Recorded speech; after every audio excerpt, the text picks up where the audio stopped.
सिख गुरुद्वारे के मुकद्दस तालाब के करीब शराब पीने वाली खातून को कत्ल कर दिया गया। मशरकी पंजाब के शहर पटियाला में एक गुरुद्वारे के अहाते में मुबैना तौर पर शराब पीने के इल्ज़ाम में एक खातून को गोली मार दी गई। पुलिस ने बताया कि मुलजिम, जिसे गिरफ्तार किया गया है, ने कहा कि उसने गुस्से में यह हरकत की क्योंकि इसके मजहबी जज्बात मजरूह हुए थे। परविंदर कौर इतवार को मुबैना तौर पर दुख निवारण साहिब गुरुद्वारा के सहूर मुकद्दस तालाब के करीब शराब पी रही थी।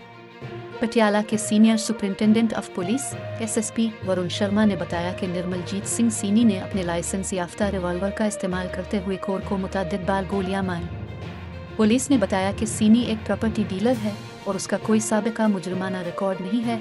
ने गुरुद्वारा के हुक्काम को बताया कि वो मोरिनिदा गिरविद्वारा में होने वाले हालिया वाकयात समेत बेहुरमती के वाकयात पर परेशान हैं।